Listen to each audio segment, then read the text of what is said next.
अस्सलाम वालेकुम व्यूअर्स। आज हम बात करते हैं माह रमज़ान के हवाले से। पहले भी हमने कुछ डाइट प्लान बताए थे। आज हम बुज़ुर्गों के बारे में एक डाइट प्लान जो कि सादा और मतवाज़न है, रमज़ान डाइट प्लान बताते हैं। सबसे पहले सहरी से लेते हैं स्टार्ट हम कि दलिया या चक्की के आटे की रोटी के साथ दही, एक खजूर और नीम गर्म दूध पीना चाहिए। प्रोटीन में आपने हल्की फुल्की दाल, उबले हुए अंडे या मुर्गी का शोरबा लें ताकि आपकी तवानाई बरकरार रहे। सब्जियों में अफ्तारी और सहरी में हल्की उबली हुई या भाप में पकी हुई सब्जियां भी हम खा सकते हैं। इसके अलावा फ्रूट है, अफ्तारी में खजूर के साथ सेब, केला या पपीता जो है वो खा सकते हैं ताकि हाजमा जो है वो बेहतर हो।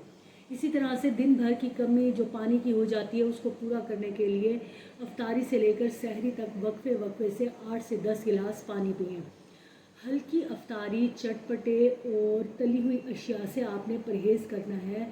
सादा फल और खजूर जो है वो आपके लिए बेहतरीन इंतखाब है। अब बात करते हैं रात के खाने की। रात के खाने में आपने हल्की सब्ज़ी या दाल, चपाती और दही आप ये लें ताकि आपके मैदे पर ज़्यादा बोझ ना पड़े। इसके अलावा वज़ी के बाद चहलकदमी करें ताकि खून की रवानी बेहतर हो और जिस्म में चुस्ती बरकरार रहे।